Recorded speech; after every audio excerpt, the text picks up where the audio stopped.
Hello everyone and welcome back to my channel. If you are new, I hope you decide to stick around, like the video and subscribe. We are currently in my guest room / home office. And finalmente, I am gonna show you our family recipe for flan.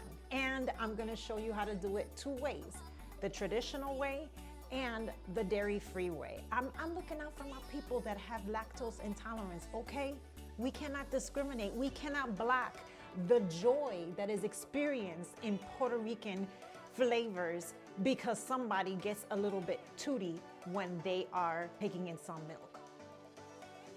Y'all, this video was a labor of love. Your girl was working hard the last few weeks, and this video took forever to put together because of a major blunder that took place that you'll see later. But if you follow me on Instagram, you saw that I immediately took to my stories to share the big old blooper that took place that caused me to have to stop filming, trash everything I had already made up until that point, and start all over again on a new day. You'll see that a little bit later. But if you don't follow me on Instagram, it's at Rebecca Huffman. You can go ahead and follow me there. So I practically post on a daily basis, and when things like that happen, you're in the know.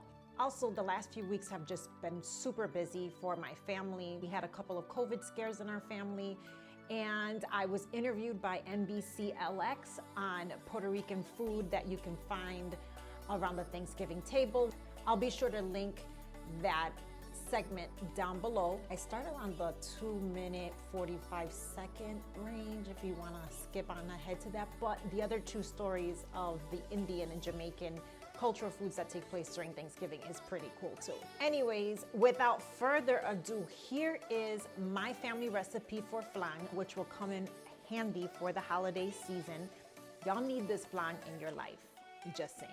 So before we dive in, let's talk about this baking dish or bundt pan. But this thing has been in our family for over 4 decades.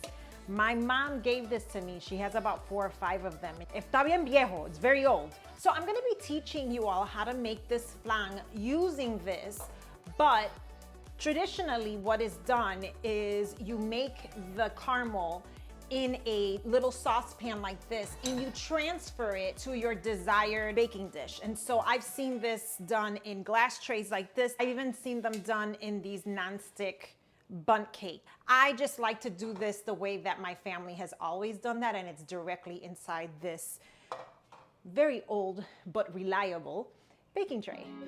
Go ahead and take your saucepan, and what you're gonna do is this technique. Go ahead and grab 1 cup of white sugar, and you're gonna pour it inside your saucepan. I like to give it a little shakeroo so that way it flattens out completely. And you're gonna get 3 tablespoons and a half, I measured it, y'all, of water. And you're gonna go ahead and allow the sugar to absorb the water. You can help it along the way you see me doing it here. Turn on the stove to about medium heat, and you're gonna allow this sugar water mixture to come to a boil. I always love putting on an oven mitt because mommy always had me scared that getting a burn from this caramel could send you to the hospital. Once you notice that the color is getting darker, you know it's almost done. Keep an eye on it so it doesn't burn. Once it's to the coloring you want, you transfer the caramel carefully to your baking tray or bundt pan. I skipped that step altogether here because I made the caramel directly in the pan it's gonna bake in. Using a spoon, I carefully coat all the sides of the pan and set it aside to cool off. So this is the part of the video where you gotta laugh to keep from crying. I'm demonstrating my lovely dairy-free cream cheese when I make a terrible discovery.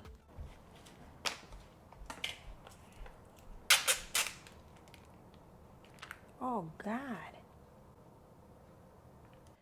So yeah, there was a major blunder in this process. I did get vegan cream cheese, but when I opened it up, let me show you. This is what it looked like, and I noticed it didn't look right. Well, Rebecca, you gotta read the labels carefully. There is this thing that says in here, fish-free lox cream cheese. So this apparently is a cream cheese that is vegan and that they put some other flavoring in there and spices to make it taste like salmon and lox on that you put on your bagels. I don't want my flan to taste like fish. No fishy flan. Okay guys, so it's not the next day or even the next week. It's 2 weeks after that blunder. Here we are. I've got the right vegan cream cheese, non-dairy cream cheese, I should say. And I am ready to do this thing. Flan 2 ways, dairy-free and with dairy. And the reason why I wanted to add the part about dairy, because some people are okay with dairy, right? They don't mind the lactose. Their body doesn't mind, at least. And so you can just use regular evaporated milk and condensed milk that has cow's milk in it.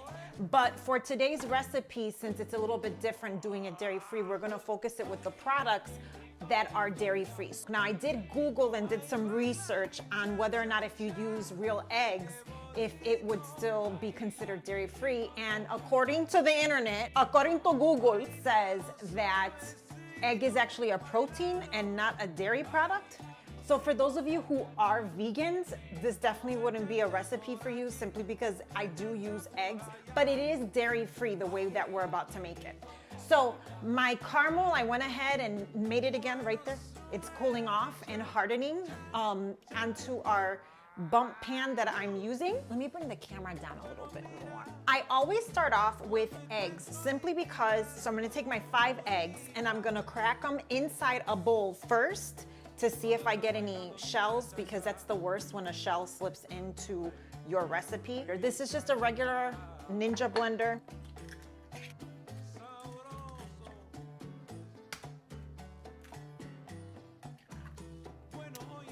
One, 2, 3 eggs. 1, 2, 3, bam!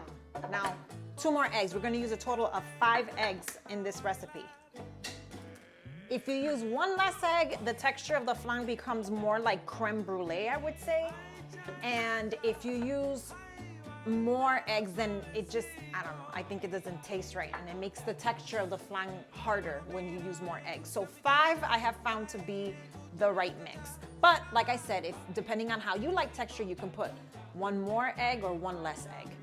The next thing I like to do is put my sweetened condensed milk in there simply because it's so thick and it takes forever for it to drain out. But my mama taught me, don't you love mamas and their tricks?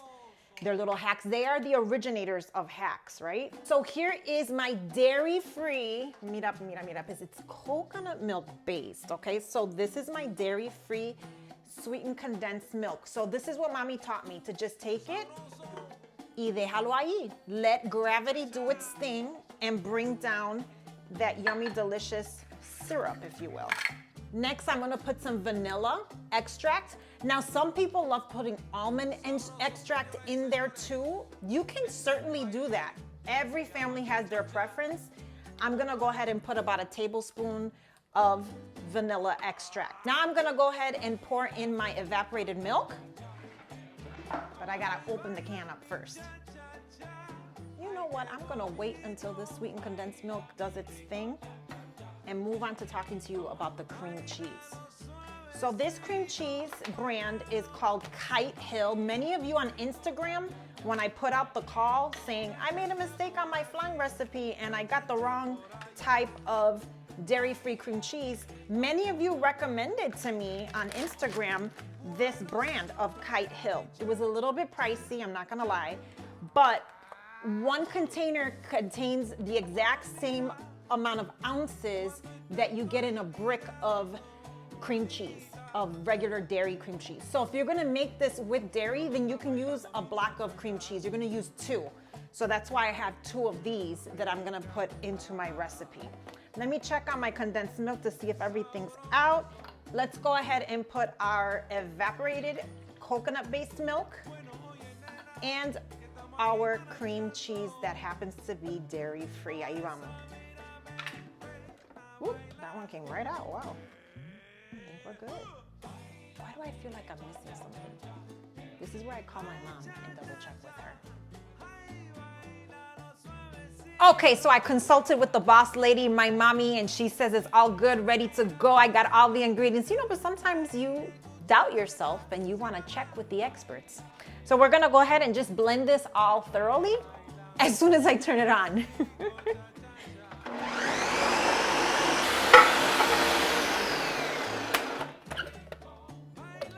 Very good. Okay, so this is totally optional, but you can also at this point add coconut flakes if you'd like. If you like texture inside your flan, go ahead and add it. Totally your choice. So here is my molde with the caramel we made that has hardened. I'm gonna put it in this pan. You can totally tell that this is my baño de Maria pan, but it's when you fill something up with water, put whatever it is that you're baking or cooking on top of that. And that way, as it is cooking in the oven, there's moisture in the air in the oven that helps the item that you're actually baking from going to dry out. I am gonna go ahead and, let me move my camera so you can see. So I'm gonna go ahead and pour this. Ooh, you hear that? It's crackling, that caramel. So I'm gonna go ahead and pour this in. I should have said this earlier, but you're gonna wanna preheat your oven to 350. And what I'm gonna do next is take some water and put it inside my pan, about halfway through the pan. Put it in the oven, and we're gonna just do the toothpick test. Usually, it takes about an hour and 15 minutes to an hour and a half to bake this thoroughly. So in the oven for about an hour and 15 to an hour and a half.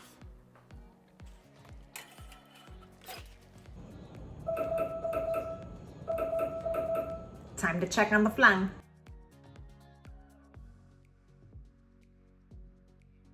Hey Google, set a timer for 10 minutes. All right, 10 minutes, starting now.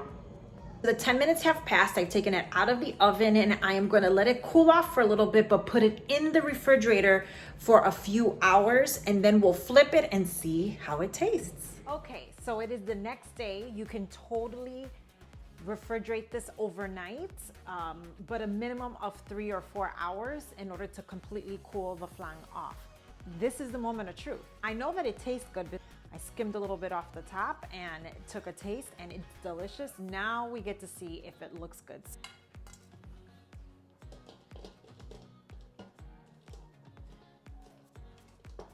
Okay. Whoop. Did you hear that? Oh God, I hope it didn't break in the process. Let's see. Oh, the moment of truth. Okay, my flan is done. There you guys have it. It is a dairy-free flan. I went ahead and I sprinkled some coconut flakes over that to make it a little bit pretty. Now you know 2 ways, dairy-free and with dairy. Well guys, I hope you enjoyed that video. If you did, make sure you give it a like. If you haven't subscribed, do so. I'm really committed to growing this channel, and the only way that'll happen is if you all continue to engage by commenting, by liking, by sharing my videos with other people. Que entrometí my laptop, mira pa' allá. Because that interaction is what's gonna signal to the YouTube gods and the algorithms and the jefes that your girl is worthy of being recommended. So the more you like, the more you share, the more that you interact and comment, the more it'll help my journey on this channel. Thanks for watching, and I'll see you next time. To your whipa.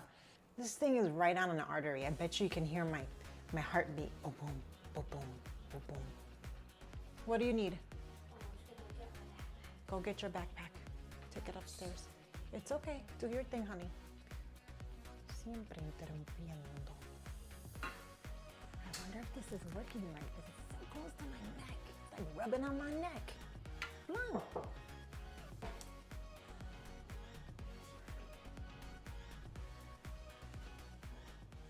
You gonna be long?